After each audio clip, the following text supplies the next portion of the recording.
Okay. Also, got handed on shot not in the new tá sé bheith ionintach fear an shot on the seminar right shot.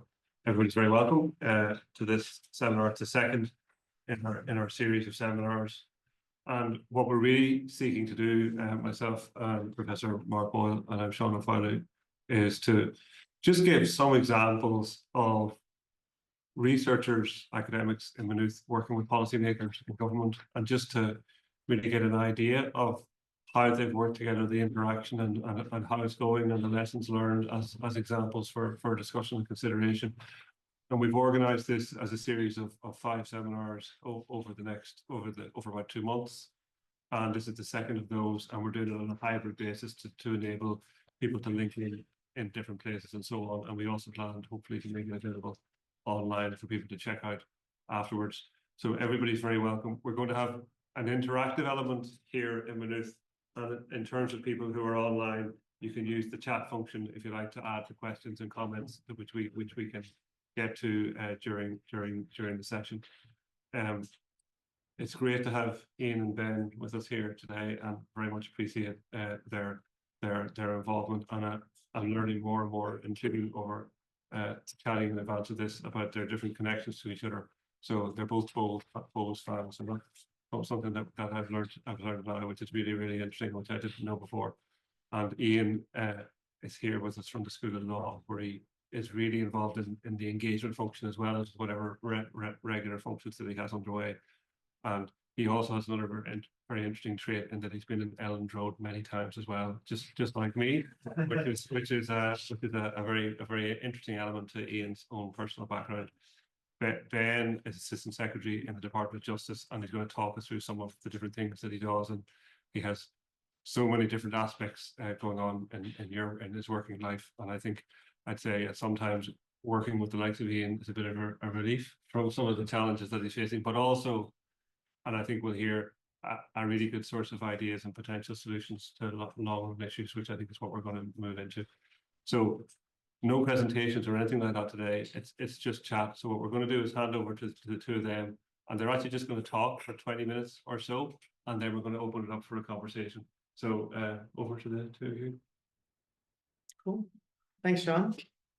Yeah, so I guess we're going to talk about a couple of projects that we've collaborated on, and one of which is an applied project in a really specific policy area in restorative justice. And another is kind of a broader project, which is looking at criminal justice research partnerships and partnering between research, policy, and practice more broadly. So we kind of said we'd start with the restorative justice one. Is that okay? Yeah, I think it's helpful to look at it happening in practice, to look at how it can actually develop on a particular theme, and it sets the scene then for the broader partnership that we're working on, the Criminal Justice Open Research Dialogue, which provides an opportunity to identify other specific themes that we can have a deeper collaboration on. So yeah, on restorative justice, we were very happy in the departments to be able to harness a lot of Ian's energy and Ian's dedication to this particular topic and expertise as well.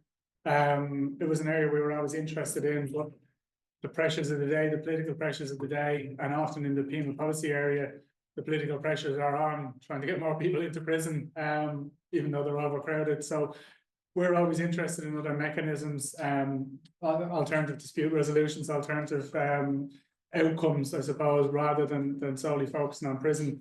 But it often doesn't get the attention it deserves. So to be able to partner up with someone with Ian's expertise and energy was great for us, and that was really the kickstart to the whole process when you came into the department for an event we had organised. Yeah, so for those who aren't aware, restorative justice is a criminal justice process, and that can involve the person who committed the crime and the victim of the crime meeting and talking about how they can address and repair the harm together. Also in Ireland, there is a model where cases that don't have a direct victim, such as public order offenses and people who sell drugs and so on, you can have a restorative process there as well, where the same kind of conversations happen around reflecting on addressing and repairing the harm, but not necessarily with direct victim involvement. You might have community involvement or other forms of state involvement. And that was something that really was not happening very much. There were a couple of very small kind of projects. I think we're still even technically pilots. That's something that kind of happens here a little bit is, there's a pilot that's running for 20 years, works very well, but kind of doesn't get scaled up. And that's what we had in restorative justice, really. But there had been a new European legal framework saying that all of the Council of Europe member states should scale up their restorative justice and it should be available to everyone. There was also already enabling legislation here with the Victims Act, but the question was around that capacity of services. So, there was only maybe 6 or 8 people in Ireland who were actively delivering restorative justice all the time, only in some parts of the country. And then just to give a little bit of a timeline around it, when I moved here, worked with the department and lots of partners to try and develop kind of a bottom-up strategy for implementation. So that we had a meeting here at Maynooth with about 100 partners in March 2019, developed a strategy which was published shortly thereafter. That talked about how to involve all the stakeholders in thinking about where the capacity was best enhanced. And so we then had this other event, with the department, yourself partnering, and the probation service partnering. We used design thinking to bring together kind of all the statutory and non-statutory partners to think what needed to happen next. And the main thing that came out of that was that there needed to be a kind of a mapping exercise of what exactly was happening currently, because some of the organizations weren't publishing annual reports and that kind of thing. And then also kind of awareness raising around that stuff. So I had a conversation with Ben, very kindly funded some research. On basis of that mapping exercise, we then worked further with the Department of Justice, with Probation Service, a number of other partners to organize some public consultations, came up with some policy options, and then ultimately a policy paper was published last August, I think it was, the Restorative Justice Policy Paper published by the department, which talked about enhancing some of the service capacity using the existing model, which would be that there'd be kind of localized NGOs that would take referrals for restorative justice, and also probation would have a role in doing it post-sentence and so on. And just last week or the week before, that's gone out for expressions of interest. Now there's going to be a number of new restorative justice services in parts of the country that didn't have capacity before. There's already one set up in Galway. There wasn't one in the Northwest previously, but there's going to be new ones also in Donegal, in kind of where it was like a Kilkenny and Carlow, Kilkenny and Carlow, and Southwest, Munster one, exactly. So big picture, that felt to me quite successful. What was your take on that? Yeah, I mean, it's really good to see it finally landing and being funded.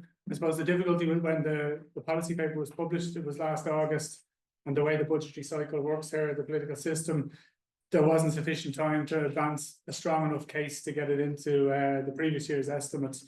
But we worked on it this year to make sure that we could make the proposals and get it in this year. We were fortunate enough to get the funding, and the probation service are really a key partner of this, and they have specialist people who understand restorative justice, because it's a process that it needs to be done correctly. You can't have people kind of dabbling in it doesn't work. You need specialists, and probation service have people with specialist training and experience in it, linking in with the relevant NGOs who are also expert in this too.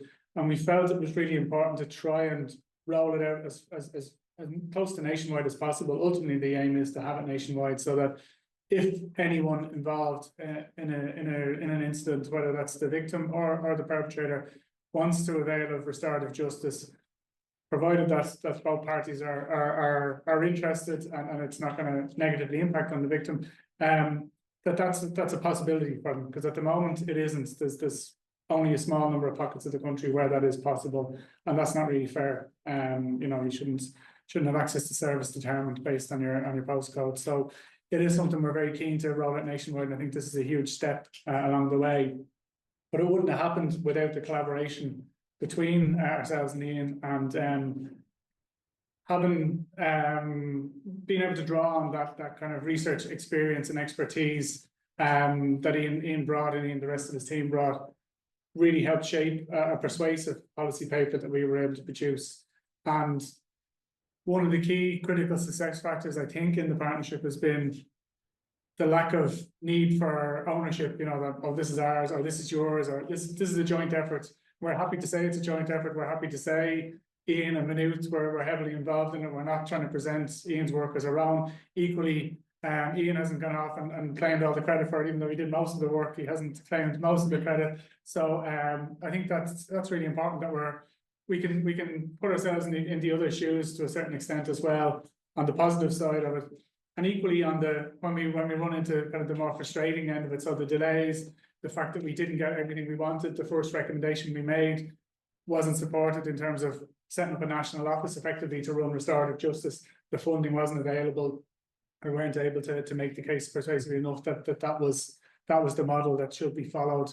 And even when that disappointment landed, I think Ian understood enough about the system from my end to be able to accept that was the reality, but not to give up, and that we could incrementally, if we kept at it, we could eventually get to the position we're in now, which is a stepping stone to where we want to go. Yeah, I think just to speak then a little bit to the question, the reflections on working together there's a few kind of attitudinal aspects to that, right? Which is that, I've always found you and your colleagues in criminal justice policy very open to direct engagement and very compassionate of and you in particular, I feel like I call you all the time with crazy ideas, and half of them, don't come to anything, and that's fine. Like, it has to be trial and error, but it's not like if one of us proposes something and then it doesn't happen, the other person then is like, oh well, that blows the whole relationship. It can't be like that. I mean, yes, in terms of also the constraints, like, I think it's important for academics to understand, at least to understand, not always to accept, we would say, like, obviously, like, there can't be a postcode lottery in service provision. And I mean, that is true, but also, like, each thematic area or social policy area is competing for attention and resources. And like in the year that we didn't get a lot of restorative justice stuff move forward, there was a lot of investment in domestic violence refuges. And so I'm not going to be like, well, we should have had that. That would be a kind of you have to kind of understand a little bit about the competition for resources and for attention in that regard, and see other things that are happening, and not just be really, you have to be on one hand really narrowly focused on the technical side of the thing that you're doing, but on the other hand, kind of see a bit of the big picture and the constraints that other people are under. Yeah, and I think equally for policymakers, it's important for us to realise the importance of the independence of academics and independence of researchers, and the necessity for critiquing the work of government, and to not feel that that's a personal criticism, and that it doesn't undermine the relationship. So I know Ian has a job to do, and if Ian needs to call something out that he doesn't like the way government are doing something, or their government could be doing something different, we can't try and constrain that in any way. But if you have a good relationship and good understanding, you can alert each other to say, by the way, I'm going to come out and say this. Allows us to prepare, and we're ready to go. Okay, yes, we have to hold our hands up and say we haven't done X, but here's what we're planning to do. And it just, that kind of no surprises approach, I think, in a partnership is really important. There's something about, just think about that, there's something about feeling like you're on the same side, and not everyone, either in policy or in academia, has the privilege of feeling like that, what I mean? But I do really feel like, I'm not cynical about particularly you and your close colleagues, like, I do feel like we are trying to achieve the same kind of stuff. And I think that is really a very privileged position to be in, that not everyone will have that advantage.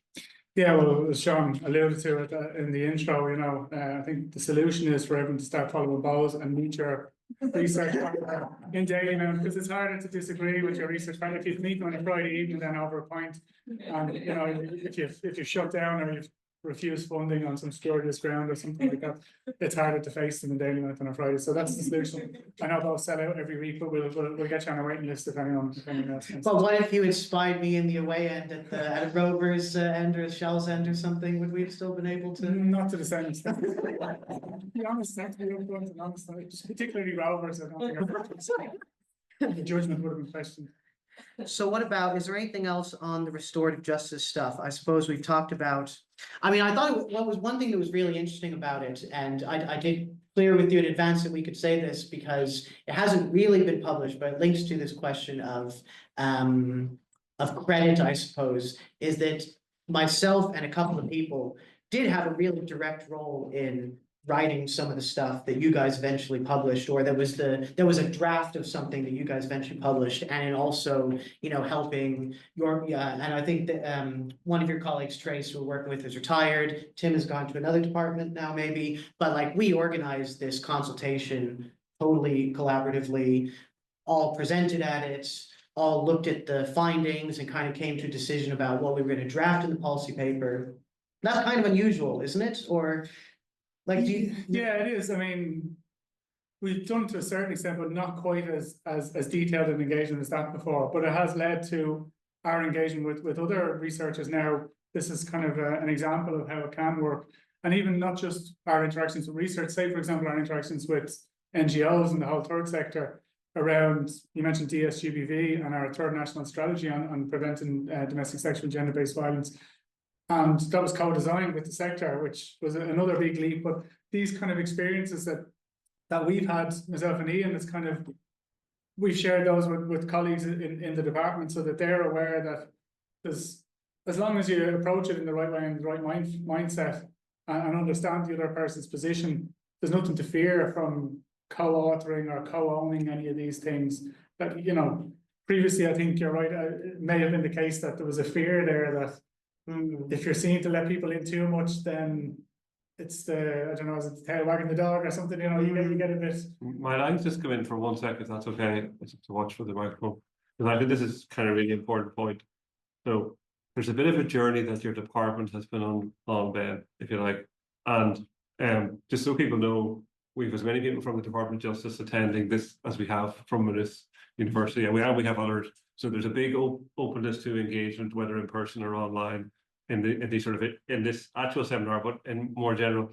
But you've been on a journey of development of the department following events, if you like, maybe 7 or 8, 10 years ago, and a review and a complete rethink about how you do your business. So you might if you might give us a flavour of that so that people could understand the journey that you're on. Yeah, sure. I mean, yeah, so there were a lot of difficulties in the kind of the mid-teens those years. A lot of people have difficulties in their mid-teens. We weren't immune to that. But yeah, as a result of that, we had various external reviews and various changes. But I think the biggest one was around our departmental structure. And it was reorientating ourselves away from people working on a team to actually people working on particular functions and specializing in those. So it allowed us for the first time to really concentrate on policy development. Policy development was always kind of, unfortunately, something you had to do in between responding to the urgent PQs, the parliamentary questions, the topical issues that came up, whatever was in the news that day. If someone gets stabbed, what are we doing on knife crime? We have like 7 seconds to think of what our long-term policy is on knife crime. And that's not really an effective way to do policy. And it didn't facilitate the kind of relationships and engagement then that you need, because you need instant answers. You haven't got time to think deeply enough. So our restructuring in 2019 and the creation of a criminal justice policy function and equally a civil justice policy function, and his colleagues from that function with us here today, allowed us free up that kind of resource to engage more deeply and more long-term thinking, and that necessitated engagement with experts in the area, and we've been enriched really by being freed up to do that kind of engagement. And I think you can see in the criminal justice area, I mean, I'm happy to stand over what we've done in the last 5 years since that function has been created, and a lot of that has been really built on the relationships we've had. And it's not just with people in schools of law and criminology around the country. You know, we've engaged with Ashton in School of Education. We've engaged with people in a whole range of other areas of universities and academia generally. So it's been really enriching experience. Yeah, so that journey that you've been on as a department is mirrored, although maybe other departments are a little bit behind with the work on the Civil Service Research Network and so on. But you restructured quite formally to move in that direction, if you like, and that's a big step. And then the other bit before you move on, you jumped onto it very quickly in your introduction. You went to a seminar, and so something happened that there was an openness to having a seminar and you felt you were welcome. You might want to just talk a bit about that, just sort of that very introductions piece. Well, we organized that one. Okay, yeah. I mean, the second one where we made the call to conduct the mapping exercise, that was co-organized between yourself and myself, probation, and Trevor Vaughan, who is now in Deeper.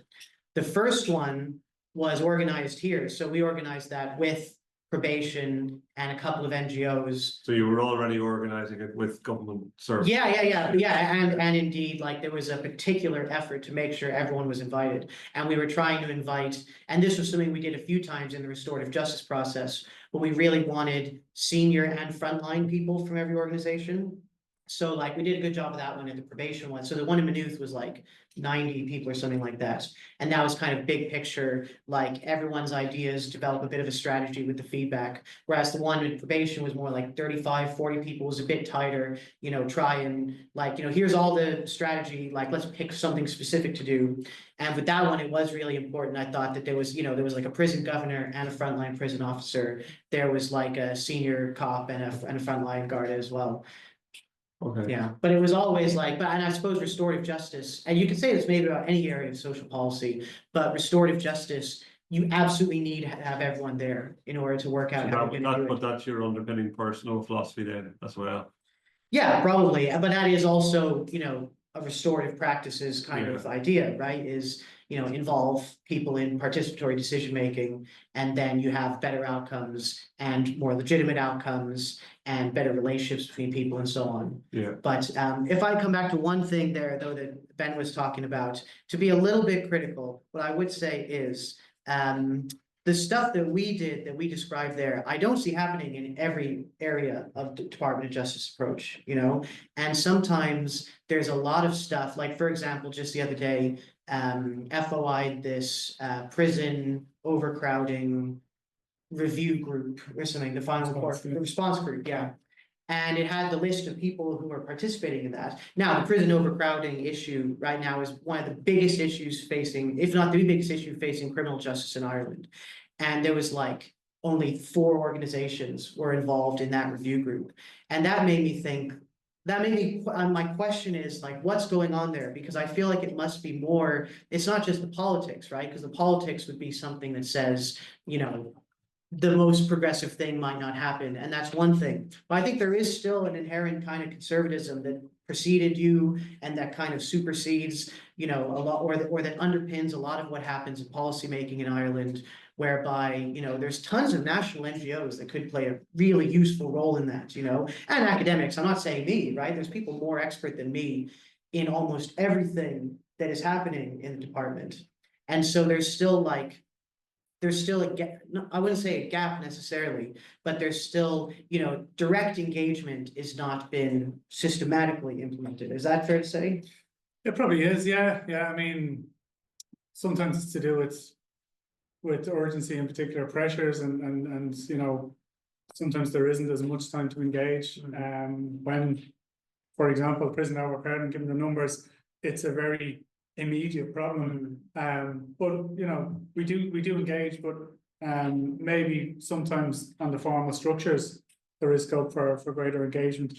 There are often, I mean, we talk to a number of criminologists around overcrowding. We have all the evidence, we've gathered the evidence, we're well aware of what works, but sometimes the general public isn't really interested in what works as well, and we have a job to do to try and sell them the detail of what the research shows and explain to them why a particular approach is actually more beneficial in the long term. We haven't managed to, in relation to overuse of prison and use of prison for short sentences and for lesser offences. We're fully bought into change on that. We know what the academic literature says, and that we've engaged with all the leading criminologists on it.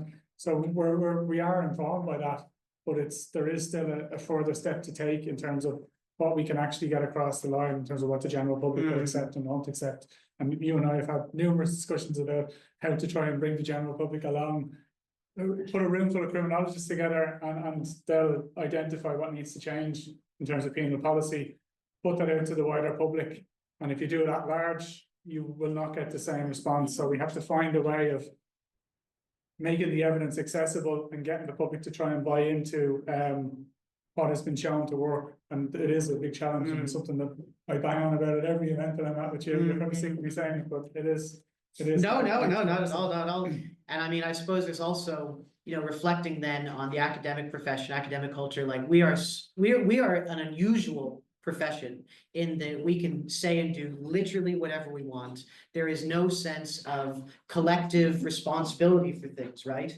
Whereas like I can look at, for example, the penal policy review, which would have been your unit that did that, and it says all sorts of things that I think are really good. And then there's other constraints around you that result in some of those getting prioritized over others. And I mean, for example, he's talking about, could there be scope for direct engagement in the formal structures? Like one of the things that was in there is this penal policy consultative council. Now that hasn't been implemented because for probably a number of reasons, I'm not entirely, I can just, you know, guess what some of them might be. But you know, I can see, right? I have at least the empathy to see that you're trying. You know what I mean? And so like, while on one hand, you know, the academic in me is like, well, but the department, this and that, like also, it's really important for our work that I know, I can understand that there's people there trying, and that's who I'm building relationship with, you know, that's who we're trying to do stuff with together. Yeah, I think it's very helpful and constructive in being able to engage with academics who understand how the real world works and how there are constraints there. And yes, be frustrated by those constraints, and yes, call them out if you can, but acknowledge that they're there, and sometimes it is difficult to overcome them, and it's not through a lack of will or a lack of attempts to really get things over the line, but sometimes things don't happen for a whole range of factors. And it's good that and this goes back to something I said at the outset, you know, that level of trust has to be there, that I know if Ian calls something out, he's perfectly entitled to call it out. If it's directly relevant to my work, he'll give me a heads up beforehand so I can prepare on it. Equally, if we had committed to doing something and I thought we were going to be able to do it and now suddenly we're not, I can tell him confidentially about what the constraints are. And I can say, if you're talking about it publicly, you can't say this bit because I'm telling you that confidentially, but you feel free to quote me on any of the rest of it, you know. We have to have that kind of level of trust as well between people, and that takes time to build up as well, you know. So it's all about developing the relationship, and you only trust each other after having worked together for a while. You can fully trust each other, and you know, equally we've really good engagement with a number of other universities as well. We even have people co-located with UL staff who are in the department who are also UL staff as well, you know. So we have a whole range of different models that we do, but all of them have really enriched our understanding and our ability to be innovative sometimes in areas. I mean, I think in youth justice we've been quite innovative in a lot of what we've done. Projects have won awards and so on. So there are areas where that partnership can lead to us being ahead of the game, you know, and so you have to balance the frustrations of when the system grinds you to a halt occasionally and you can't actually get something over the line, versus the times where the partnership has led to Ireland being able to move ahead of the curve in some areas. Are we going to get youth diversion for young adults out of that, do you think? It's very close to finalisation. There's an event planned for November, the kind of a wrap-up event, the last kind of consultation on that, and then we'll have something ready for a presentation. We'll see how it lands. Obviously, it is difficult. There are people in the 18 to 24-year-old age bracket who have committed serious crimes, and when you put it out to the public, they're unfortunately probably going to be the focus. So again, it's about how do we get the messaging right around that and show people this is actually something that is a real positive in terms of enhancing everybody's safety. Yeah, it's a really interesting concept, and it doesn't just apply to your area, but it's about the window, I suppose, the political world operating within the window of what's acceptable publicly and shaping what's acceptable publicly, and then how the two of you and people with your backgrounds can work together to do that. And that window moves, and it moves both ways. It can move in a way to enable you to do it, but actually it can move the other way, and you think something is doable for a while and then it's not as acceptable. And it's not, I'm not trying to give the impression that politicians are just following public opinion, but it's in the shaping of public opinion and what's generally acceptable. And look, we all know examples in society at the moment where public opinion is shifting on things that were doable a couple of years ago aren't doable now, and things that weren't doable a couple of years ago are doable now. And the issue for me in this dialogue is, where can academics and researchers help to shape that, and how can the cooperation work at the same time? And you talked about your friendship, if you like, but at the same time, like, just so people know, Ian has also worked with the opposition. You've helped draft legislation. You're regularly doing opinion pieces in the journal and in the print media. So you're also out there. You've managed to maintain your relationship while also having an integrity to say things that maybe Ben might not want to hear all the time. So it's an interesting sort of dynamic. Do you want to have any reflection? Yeah, well, I think there's a kind of a restorative justice philosophy around that, and restorative justice says, you know, you always almost work with everyone, right? Yeah. And I mean, you know, in criminology, there's a particular thing around, you know, on one hand, we would work with people who have been incarcerated for murder, right? And have absolutely no qualms about that at all. And, you know, I work a lot in victimology. So I'm working with victims of very serious crime. And, you know, I work with the guards and Department of Justice and basically not all the parties. I mean, you know, there's a few that I'm probably not gonna, although I did have a really good call with someone running for council the other day who dropped some leaflets. Now that I have a house, I get all the political leaflets, and they put their mobile numbers on. One of them had defund the NGOs, you know, this kind of far right trope, defund the NGOs. So I was like, which NGOs? And it turned out all the ones that I like were all fine, so that's fine. But no, so yeah, I think there's an approach that people can take around, you know, assume the best of people and work with everyone and all that kind of stuff. And I think in criminology, there's a particular need for that because you're working with, you know, people who've experienced or have committed some of the most serious harms possible. And that's just in the department, no, I'm saying.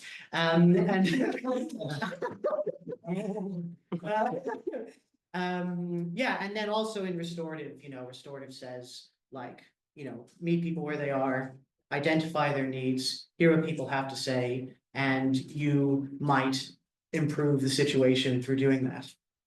Can I just ask Ben, we're hearing a lot, obviously, in Maynooth, in the university context, understandable about the frustrations and the sort of the academics point of view. Obviously, the public sector and policy makers working with academics, we're a unique species to work with as well. So how, without specifically referring to Ian, but just in general, how can we, the modus operandi that we use as part of our behaviour and how can we make ourselves more useful, if you like, to yourself, recognising your constraints, recognising that actually you've got as many issues probably with academics as academics have sometimes, and that kind of middle ground. So what's a good academic look like to you? Policy making, one that doesn't, you know, yeah. Well, both That's the main criteria, obviously, yeah. But beyond that, I think the key thing is having someone who understands the constraints. So understands the constraints on us. So we're obviously accountable to the political system. The political system is directly accountable to the public. And no matter how much we can see something that evidentially is the right way to do something, and we could be in agreement with academics, we know that we might not get it across the line because either the public aren't ready or the political system feels that the public aren't ready. And as a result, they can lead to frustrations. We're used to that. That's part of our job. We deal with that every day. For academics, it's not something that they've always experienced. So it works. The relationship works so much better if you're working with academics who can grasp that and realize that if something doesn't happen in exactly the way it was originally envisaged, it's not necessarily a failure. It's not necessarily through any lack of will on anyone's part, but it's like the restorative justice example is a really good one where we didn't get where we wanted to get initially, but we could see that if we got the smaller win that we got, we could build on that. And so that's the key thing. So that kind of empathetic understanding of the constraints around us when we've had that with academics that we've worked with across the board, we've had real success. And I think that trust as well, that we're not there to try and, if we commission an academic to do a bit of research, we're not trying to constrain them around what they can say about it. Say whatever they like about it. And equally they can say how frustrated they were working with under the constraints that we have. And that's all fine. But again, just that bit of empathy and understanding that if they go out cold on Morning Island and launch into a big tirade and we're not prepared for it, it is difficult to maintain a relationship in that if they alert us and say, I'm going to go out and I'm going to, okay, that's fine. We know, we're ready. We can prepare the minister. The minister's ready to say yes, and we agree with some of their frustrations, but on the other hand, we're doing X and Y and we're approaching it in a slightly different way. Then there's kind of not quite a win for all sides, but at least there's a basis there that you can continue a relationship then.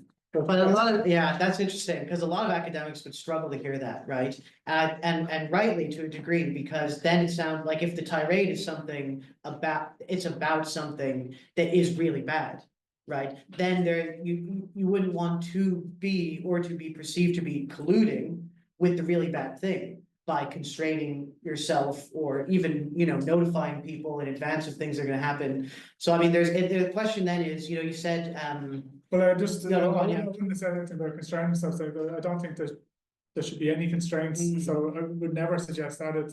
It's more about just alerting. So if you want to have a healthy relationship, you just alert the other person as to what you're going to say, but absolutely no constraints at all. No, that's true. I see what you mean. Yeah. Can I come in just bending? I think we'll open it up to the floor, but so it sounds to me like the department has been ahead of the game from what Seán was saying in many ways.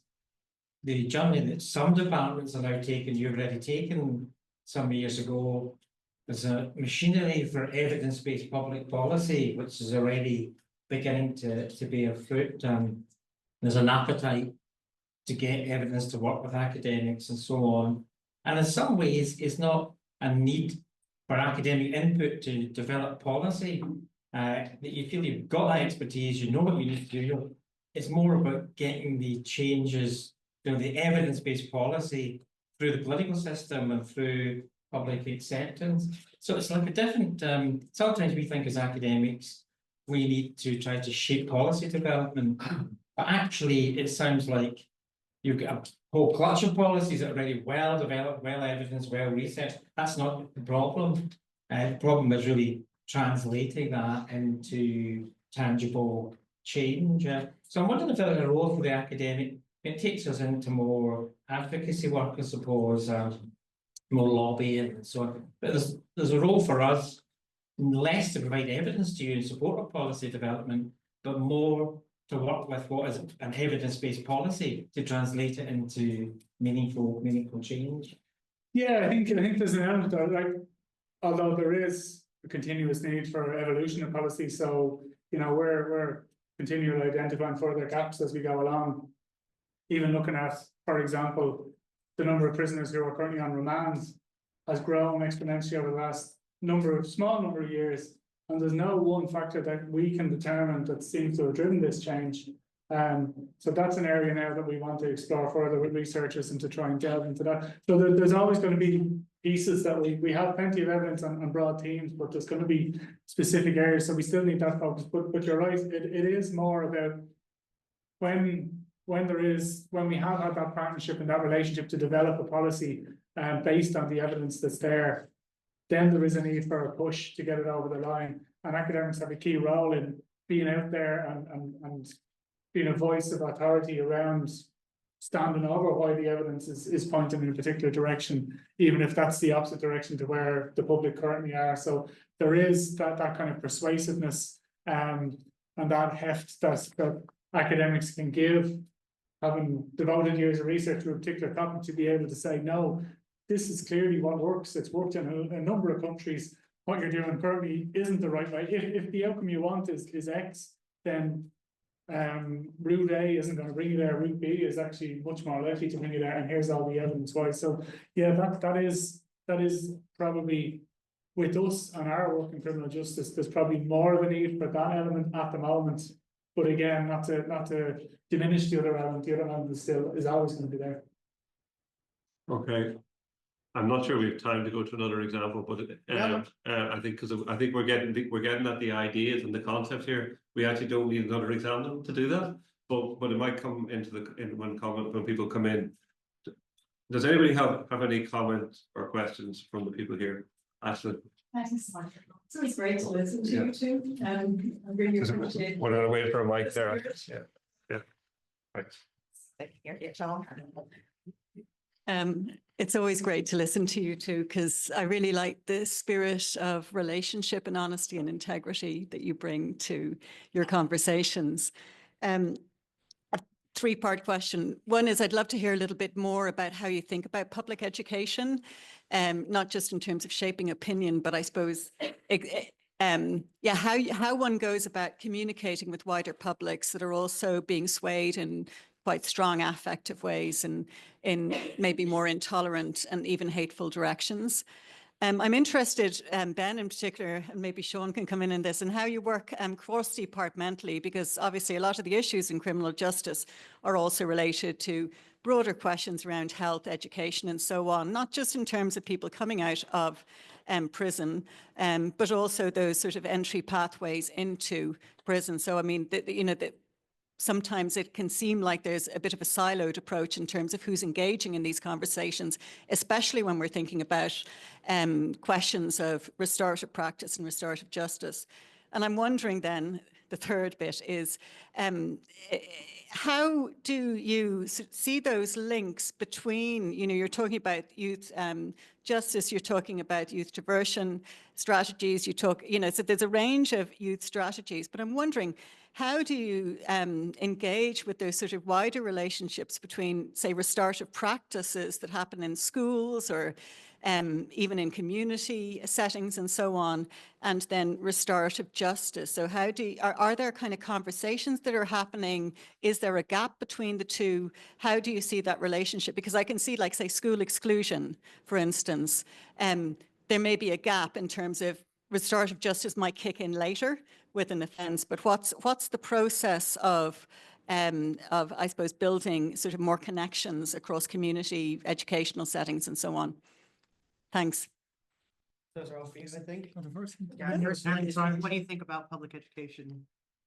About the shaping of public opinion in that? Yeah, I mean, this is, as I said in the remarks to Ian, it's an area that I'm really interested in. I think this is where our big gap is at the moment in trying to persuade the public that the evidence is pointing in a direction which isn't necessarily where they currently are on criminal justice. And so there's a body of work to do on that, and we're trying our best to engage with everyone, including academic partners, to see what's the most effective way of delivering that. And we've had really good engagement with Maynooth on that so far, and we're hoping to develop more on that. So it's really important. I mean, you can, even if we got political buy-in for some of the more progressive elements that we haven't managed to get over the line, if the public don't buy into them, you're at nothing. So we really do have to persuade the public. And it's that difficulty in translating the body of academic evidence into something practical in real life that people can relate to and people can understand. And it's there's a lot of work been done on the migration area, another part of my department, with other partners around governments to try and have clear, easily accessible material out there that people can utilize. And there will be a campaign to try and get more of that out into the public. Not to try and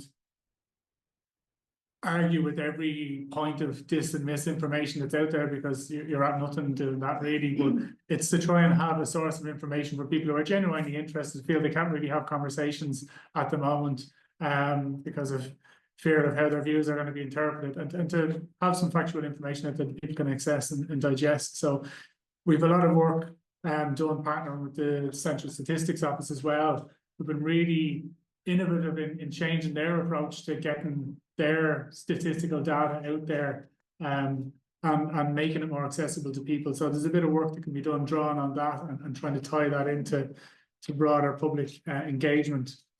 And then bringing that back into the cross-departmental angle, like we have a number of structures with other departments generally on broad themes. So for example, on youth justice, we have a structure set up where there's ourselves as Department of Education, Department of Further and Higher Education, Department of Children, and Department of Health are all involved in it, plus the relevant agencies. So we have HSC2, so the guards, probation service, and so on. And it's to try and have that holistic approach to youth justice and youth issues. So things like school exclusion, for example, we're discussing that in that forum. We're telling the Department of Education what we're seeing at our end with the people who end up in youth diversion projects, and going backwards to the earlier steps and seeing where more effective interventions could be made, and equally with the Department of Children and with TUSLA, with family supports and the interventions around that, and trying to target them more effectively based on the outputs we're seeing at the end of the line. You know, so there is really good collaboration between ourselves, Department of Children, and Department of Education on those kind of cases specifically.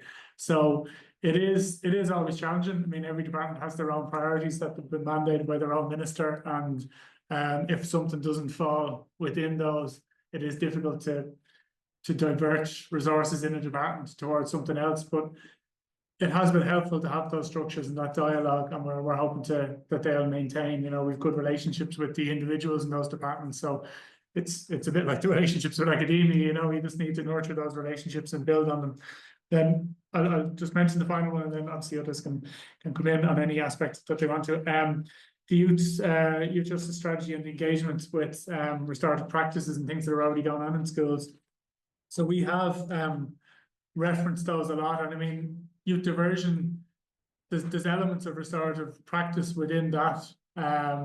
It's not always front and center in it, but our youth diversion scheme do utilize it in appropriate cases, and it does try and build on. They engage with the people, they engage with their school as well, to try and find out what's been happening in the school and what kind of pressures they're under, and what kind of interventions have had any impact, and whether further interventions could be developed along those lines, which ones worked, which ones didn't work, and try and tailor the responses accordingly. So there is that interaction, because when you're dealing with a young person in crisis, you know, and you're trying to find out who the one good adult is, if they have one good adult in their life, and what kind of engagement that they've had with that person, what has worked, what hasn't worked, and how can you replicate that in other relationships then that they have with youth workers or with teachers or whoever has been able to get through to that young person and have any kind of success with them.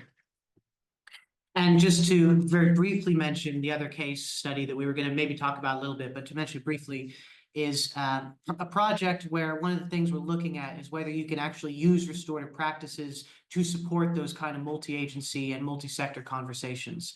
So that's one of the projects that we're both on right now, is called the Criminal Justice Open Research Dialogue, and it's trying to use in particular restorative circles to facilitate those conversations between people from, you know, very different professional backgrounds, third sector, different departments, and so on, academics, build relationship and have more kind of equitable conversations. And actually, to that end, I do have something for you for your interdepartmental conversations. If you ever did want to facilitate those using circles, as we've seen before, I did get these talking pieces made up for the criminal, just so there's one of those for you. Anyone who's in the partnership who doesn't have one, I've got some more in the bag. You can have one by the end of the meeting. But we literally, I mean, we physically sit in a circle, and the right to speak goes around the circle sequentially.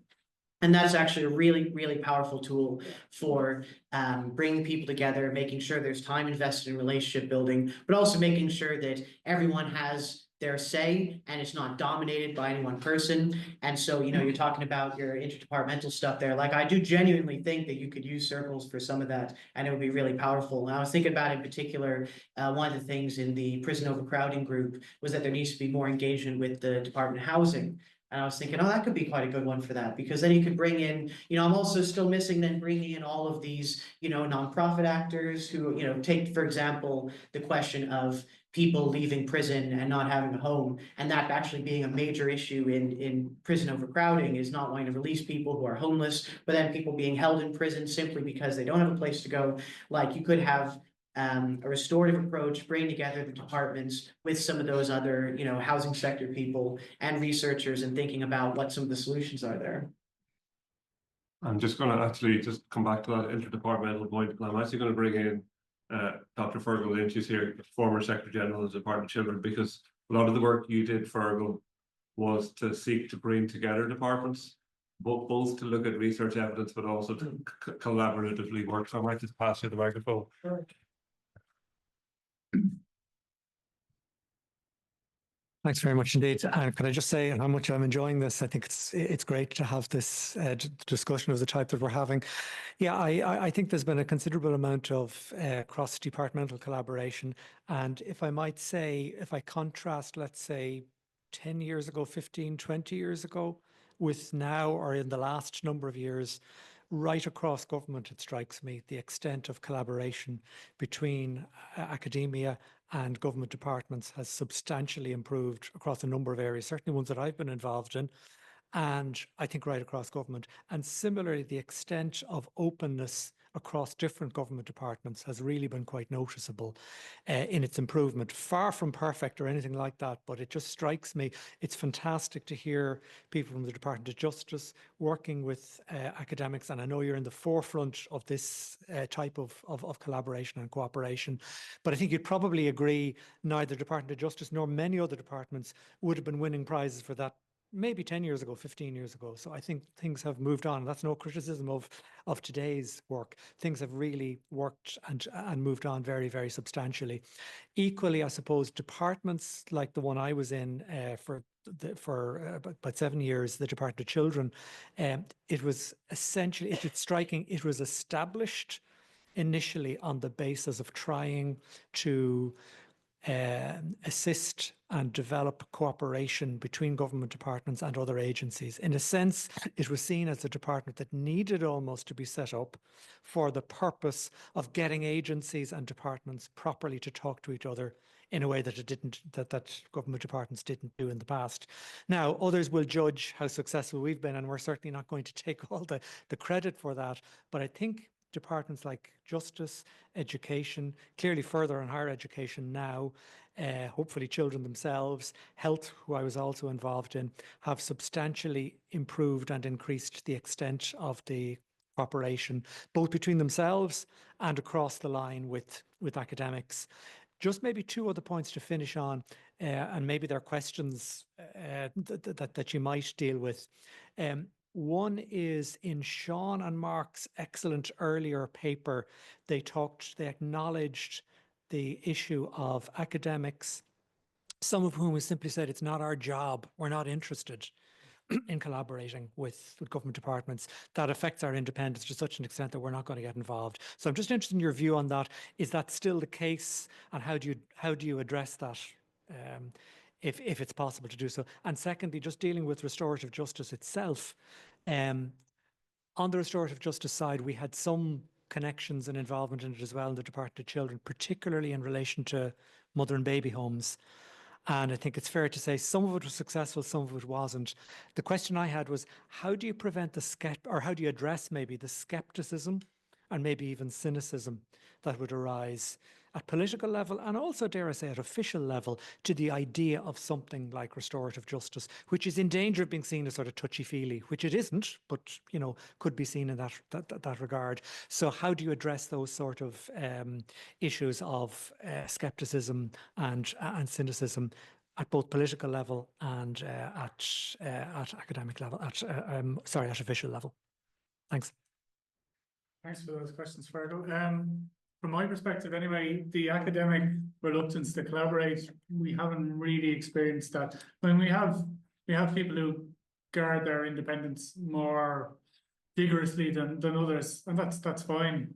So when we're engaging with people, we set the parameters, and if they're happy, jointly set the parameters, and if everyone's happy, we proceed with the engagement. And we haven't had anyone who's decided, no, this isn't for me now, and I feel I'd be compromised by doing this. So, you know, we've had on occasion, we've had research which produced results that we weren't entirely happy had addressed the key questions we were looking to be answered.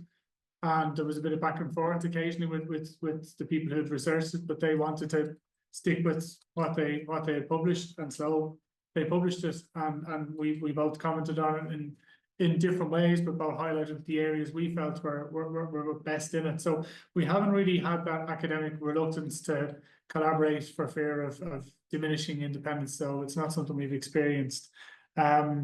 On the restorative justice and skepticism that is there, it is difficult, and the only way is just to increase people's understanding of it.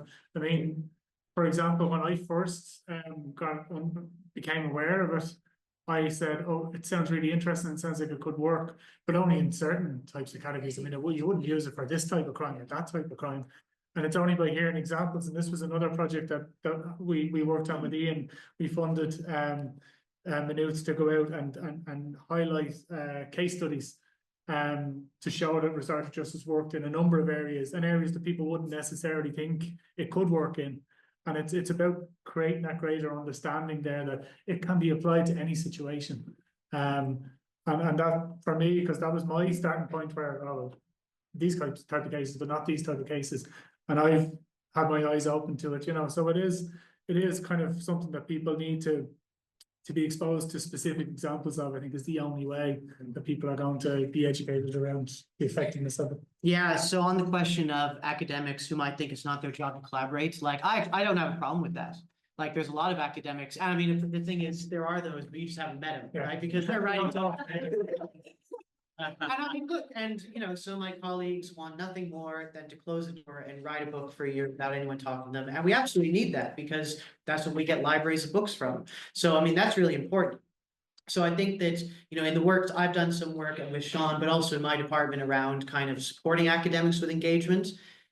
Academics who have made the choice that they want to do specific things, that is fine, right? And again, we are an unusual profession in that we can basically do whatever we want, and one academic is totally different.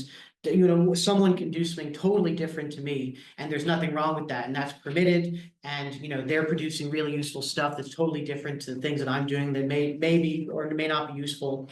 The challenge, I think, or the academics I think we need to speak to a bit is those who like are not sure if they have something to contribute, but they definitely do, right? And a lot of the conversations I have with researchers around, you know, what kind of policy work you might do, or what kind of engagement you might do, it's not necessarily about research that you have conducted, but bodies of knowledge that you have engaged with, that you have a real understanding of, and what are the implications of that for things like policy and practice and civil society. And it doesn't have to be government department level. It can be public attitudes, it can be everything. Like most academics have something, all academics have something that they could contribute. And if you're conscious that you could contribute specifically to public policy engagement, and if you're consciously making a decision that your engagement is with the academic community and with students, that's absolutely fine.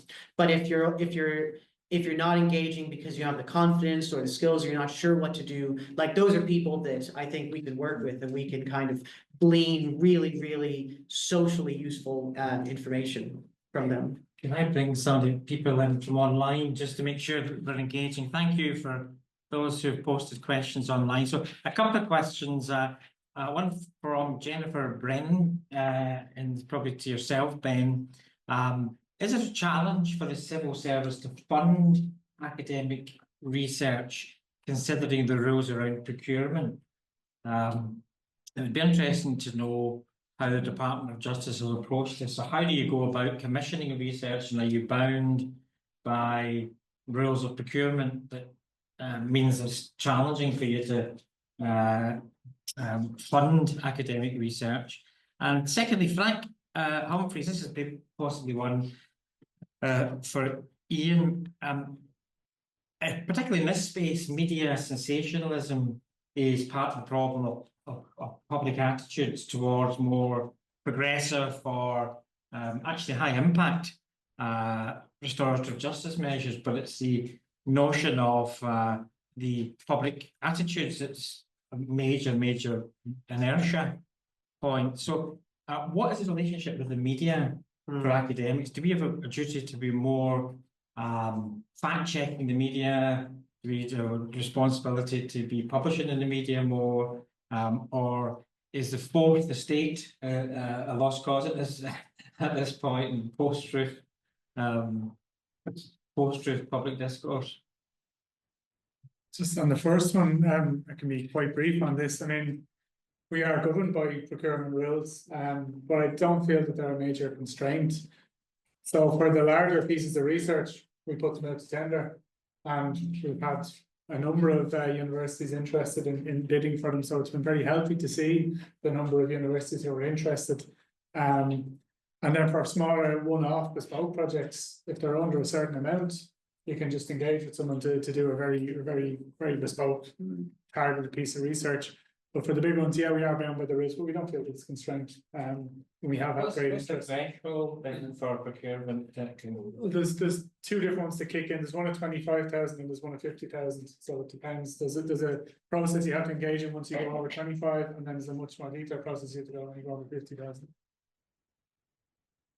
Thank you. Yeah. So that question from And then the media one. Frank Humphreys. Yeah, thanks, Frank. I think there's a couple things there. One of which is that the research suggests that public attitudes are not as punitive as we necessarily think they are, right? So if you ask, here's some criminal, should they go to prison? And 80–90% of people say yes. But if you ask, you know, where should we invest our money? If you have 100 million to invest, and here's how many cops you get for it, here's how many prison spaces, here's how much mental health treatment you get, here's how much housing. When you do that kind of what we call deliberative polling, the research is usually that the overwhelming majority of people would rather there was more investment in these kind of social policy areas that they recognize are both, you know, they're both, we suffer from underinvestment in those anyway in terms of meeting the needs of the population, but also in the context of crime, that those are preventative measures and are just a more useful investment.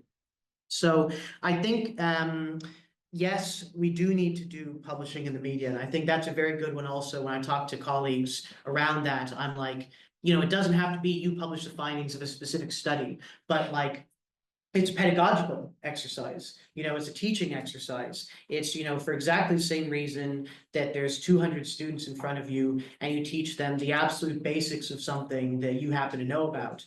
And that happens to be important for some reason in that field. Like you should also do that in the public sphere as well. So I do think academics can play a useful role in that. Now, I mean, there's questions around, you know, from the science communication literature around how best to do that. And, you know, I mean, I'm sure you can do that in a good quality or in a worse quality way. So you do need to think about and be really conscious about the methods that you use for communicating things to the public. But absolutely, I mean, while it's a drop in the pond, you know, as I suppose you're kind of saying there, it's also, you know, people see that, right? And like if I write, you know, a paper and maybe 100 people will read that or something, and that would actually be quite good sometimes. But, you know, if I write something in the journal, it gets 12,000 clicks that day, usually something in that area. So now if you go to the comments after, I mean, don't do that. But, you know, there's a bit of debate happening there, you know. But I think there is value in that, because also then what you have, to just think instrumentally for a second, what you then have is a portfolio of short, accessible explanations of things targeted to a public audience, targeted to a particular time and place that you can then circulate, you know, in other ways. Yeah, just coming back on procurement, the Department of Further and Higher Education has done a bit of work on this as part of the Civil Service Research Network, and they're trying to look at ways in which departments could all operate in a very similar and parallel way, and also guidelines to try and enhance that engagement. So just to make that point, because within Maynooth, some of the stuff we picked up on was that different departments were taking slightly different approaches and had different conditions, and it was all fairly complicated. But so there is work going on at the civil service coordination level. Just on that particular set of issues that we've been talking about as well.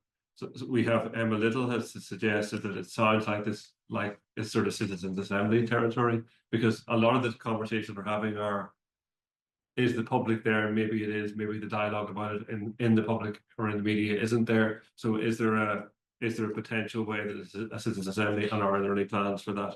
And I think Frank Humphreys has come back in. He says he also meant seeking directly to reach out to journalists and reach out to the media to try and brief them and sort of to help to improve coverage. So just a couple of ideas there for you to comment on. Yeah, just on the journalist one of the actions hopefully coming out of the Cord partnership is that we're going to do more direct engagement with journalists. And this is still in draft form at the moment because we're just getting feedback from partners and so on. But in the draft action plan for the next couple of years, we're going to do like a mapping of journalists that are interested in this area and think about how there can be more engagement between criminal justice and criminology academics and both existing journalists, but also students of journalism. So I do take the point that there's a lot that can be done in that area. And then the citizen assembly thing, what does a citizen assembly on? Like, do you think the question is the stuff that we're doing citizens assembly like, or is there need to be a citizen assembly on a particular? Any plans for it on restorative justice or whatever? Yeah, would that not help move public opinion along? I think is the implication of the question. Oh, I see what you mean. Or recognize where public opinion is at to have. I mean, if you take some of the citizen assemblies that we've had, I think they recognize maybe that either